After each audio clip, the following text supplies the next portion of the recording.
hello. Is this the small group who really care about legal issues? Great to have you. I am particularly fascinated by this topic.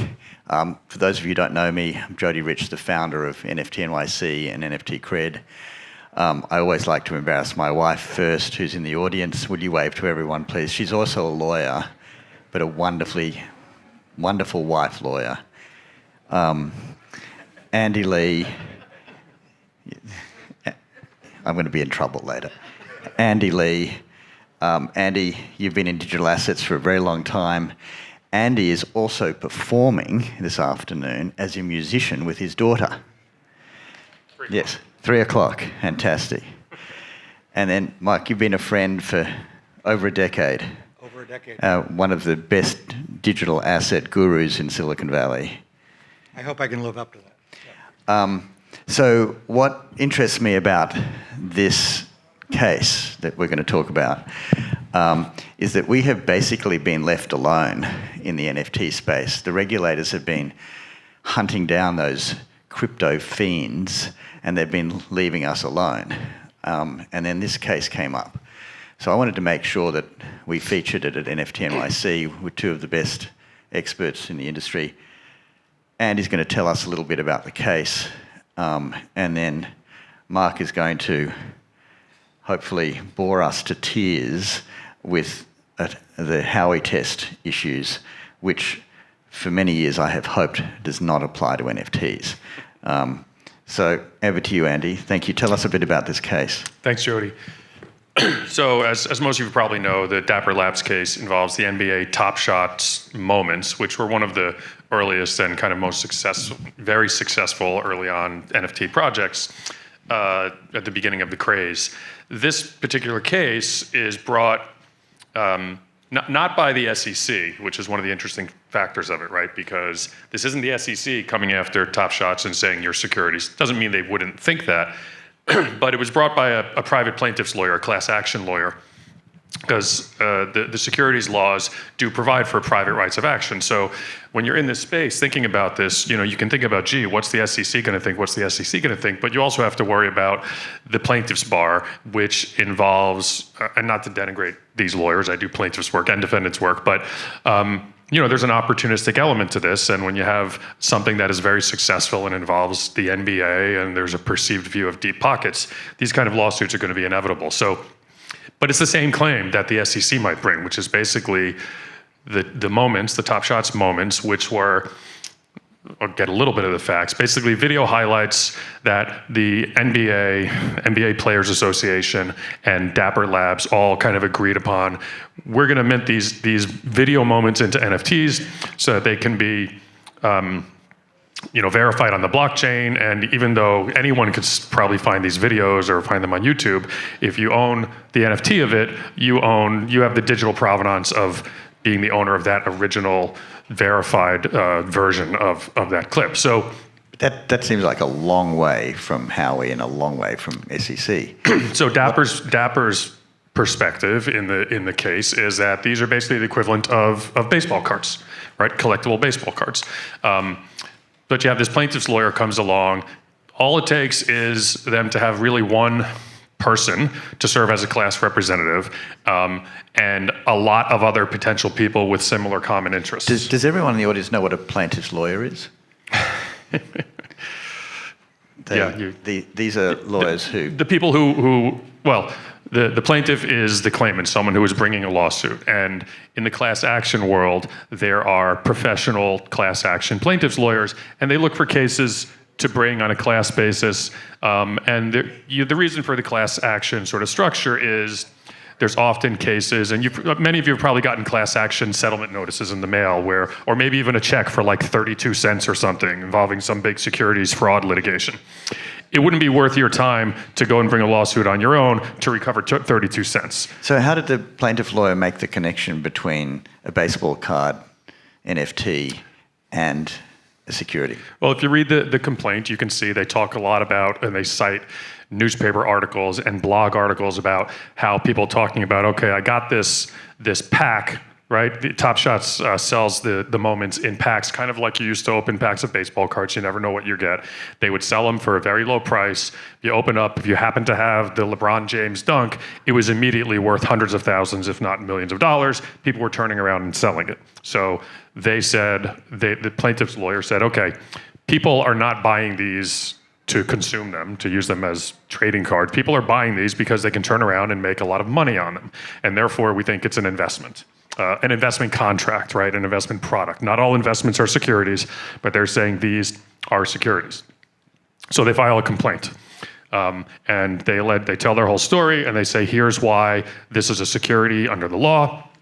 And then what happens? Dapper Labs lawyers up and files a motion to dismiss. A motion to dismiss is before there's any evidence taken, right? It's going to the judge and saying, listen, this complaint that you're reading, Your Honor, even if you assume everything in it to be true, which is what the judge has to do. It has no hope.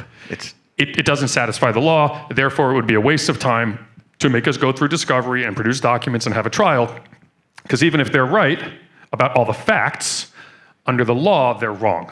Okay, so the standard for a judge in deciding a motion to dismiss is to assume that everything in the complaint is true. And that's the standard the judge here followed.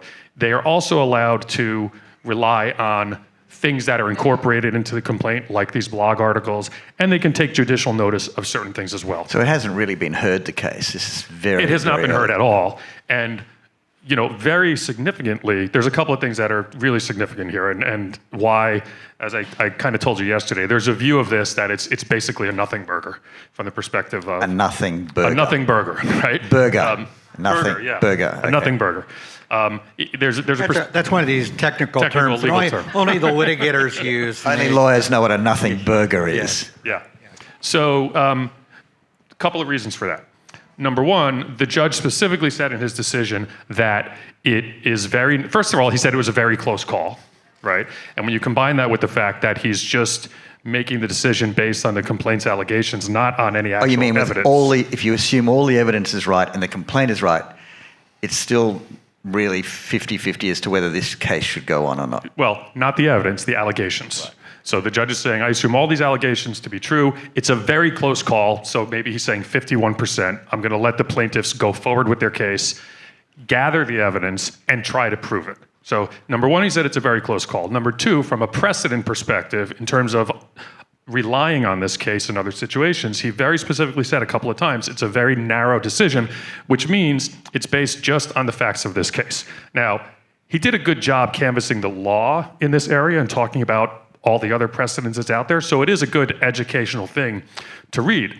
But because it's very narrow, and also because he not only assumed the facts in the complaint, he also imported facts that were not referenced in the complaint and appear not to be true, which is very unusual. So one of the very significant things that he said was fundamental to the decision was the, quote, fact that the Flow blockchain, which is the blockchain that the Top Shots platform operates on, a blockchain initially developed by Dapper Labs, he found that was a private blockchain as opposed to a public blockchain, which has all sorts of implications under the law that he was relying on. I scoured the briefs and the complaint. That allegation is nowhere. Neither the plaintiffs nor the defendants say anything about this being a private blockchain, and in fact, I believe it not to be true. Dapper Labs did something unusual in response to the decision when they filed their answer to the complaint, which is kind of the next step in the litigation process before you get into depositions and documents, basically included like a narrative section at the beginning of their answer. It's very unusual. You hardly ever see this. But one of the things that they did was they very clearly asserted this is not a private blockchain. It's a public, permissionless, open source blockchain. So they think the judge made a mistake in thinking that it was closed. But we're sort of going off on a side tangent. I think the main issue is there any hope for this plaintiff lawyer to make out that these NFTs are securities? And maybe we can just pause you for a moment and just get Mark to brief us on how something could possibly be a security. Let me just say one other thing about that private blockchain point, because that goes to your point. Because the judge said that fact was fundamental to his decision, If that fact ends up not being true, which I don't believe it is, and if it is in fact fundamental to the decision that these are securities, then legal term ipso facto, right? They're not securities. So Yeah, and so let's go a step back up a level and talk about what a security is. Okay, so a security, many of you probably heard of it. I'm going to say the words again, the Howey test. Okay, so the Howey test involves investment of money in a common enterprise with the expectation of profit through the efforts of others. So you have to have all four of those elements to make something a security. And so it's wrong to ask the question, is an NFT a security? Because that implies that an NFT sort of standing alone could be a security. And that's really not the question you'd ask. The question you'd ask is the entire way in which you have developed your ecosystem and marketed the NFT created a security? Because, you know, the Howey test, back from 1946, was about orange groves. It did not make an orange grove a security. It made the manner in which the orange groves were marketed. So the orange groves were basically marketed to people, and the idea was that the company would essentially, you know, manage the orange groves, harvest the oranges, sell the oranges, and the only thing the person who bought the interest would get would be money. So everything was dependent on the person. And, you know, not to get into weeds on this again, one of the reasons this decision doesn't tell us very much is it's very wrapped up in the Flow blockchain and how important the Flow blockchain was to these NFTs. So unless you have got a system where you've developed a blockchain and, you know, you're selling the NFTs like it's the case here, this decision doesn't, narrow as it is, and I completely agree that it's very narrow, and it's very difficult to win a motion to dismiss. I don't think it tells us very much about how securities law would apply to NFTs. But Mark, just to pause you, can you explain to us, can you give us an example of how the Howey test could be applied to an NFT? Or how could an NFT fall within the definition of the Howey test? So the way that the Howey test could apply to the NFTs is if you have you sell the NFTs, and the people who sell the NFTs say, you know, they could say this is an investment, or they could say number's going to go up, or they could use the rocket emoji. If they are selling it and the people buying it are not buying it because they want to be part of a community, because they want to get access to services, they want to get access to special events, but all they're doing is buying it as a speculative investment, then that is the biggest risk that it's going to be. That's the crux of this. So for everyone at home, if you create an NFT and then say to your friends and family on Facebook, please buy my NFT because you'll make money out of it, that's a problem. Yeah, I mean, be careful. Be careful. Don't do that. Yeah. And the key to this is a lot of it is within your control. So I think we're dealing in a world right now of analogies, and just like Dapper Labs, I say, look, these are just, you know, digital examples of trading cards. You know, the more you can slot yourself into, oh, this is just a token that gets you access to certain events, or this is a token that's kind of like airline miles, all that sort of, the more you can make the analogy of something other than, hey, this is like a stock or a bond, the better off you are. And the things you need to avoid are, you know, number go up, just the focus on the economics, always the focus on the economics. And the other thing you need to really think about carefully is what you're, doing stupid stuff, just stuff you can substitute another S word for stuff. Like, and there's at least one community that's done this, saying, we're going to kick you out of Discord if you sell your NFT below whatever arbitrary level. Terrible. Yeah. But what if a friend of yours says to your friends, oh, you should buy Jodee's NFT because it'll be worth a lot of money in a year? That's something that you should try to minimize as much as possible. Obviously, you can't control what people say. But, the law here does take into account why people are buying, or at least why they say they're buying. But you can only control what you can control. So if you want, what's really critical is that the person issuing the NFT doesn't encourage that. And to the extent you can try to shut it down.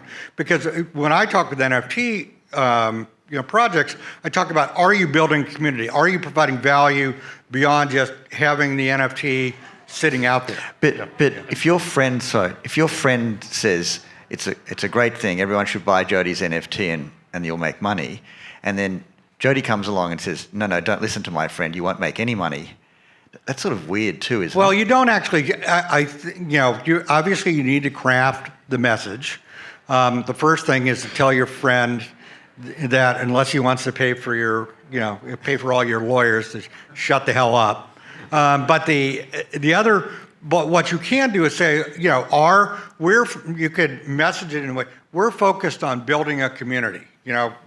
We're not focused on, actions that are going to make this, go up in price. We're focused on building a community. And then you can kind of carefully say, and this is always dangerous, that by building a community, we believe there'll be an increase in value. But the problem is the SEC views that very negatively, and so you have to be really careful about that. They view value as meaning money, as opposed to a lot of the community, the NFT community, the Web3 community, views value as something different than that. There can be value in the community. And one other thing to keep in mind, all investments are not securities, right? Right, yeah. You buy a house, it's an investment. Clearly, you expect and hope to make money on it, right? The securities laws only apply to securities, so it has to apply to, so like investment isn't in and of itself a bad word, but you do have to be careful. And I'd be more concerned than about my friend than it would be about like moderators in my Discord. Anything that they could say if it looks like your friend is speaking on your behalf. I mean, what really interests me about NFTs is that they allow us as the content creators to own the value of the content. So as a content creator, I would never say to you, the speaker cards that we issued, we put on Times Square yesterday have no value. I wouldn't say they have no value because now the speakers own the value. It's not on Facebook. It's not on Instagram. So I don't think we want to sort of pull back from saying content has no value. Well, I'm sorry. Let me be clear. I'm not suggesting that you say it has no value, but what the message from the project should be: we're focused on building community. That we're not focused on trying to make number go up. And sometimes the community discords can be pretty amazing in a bad way. And so once again, it's how you focus your message more than anything else. And also to the extent that you enable people to make money on their own, because the two legs of the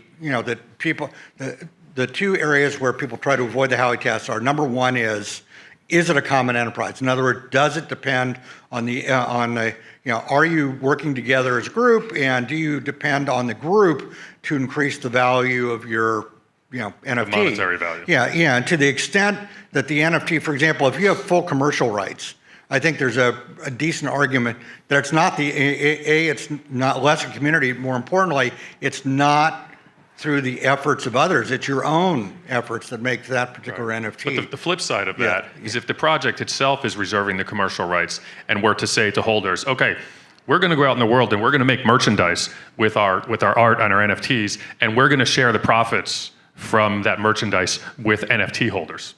That's an example of something that big probably red does fall into flag the waving in the air. But you could argue that royalties fall within that category. Well, the royalty, one of the things that's encouraging about this decision is that the judge found that the existence of a resale royalty in and of itself does not satisfy that common enterprise prong, which is something that the SEC staff, and I've heard personally, their view is that resale royalties do establish commonality. So that was actually something that I found encouraging.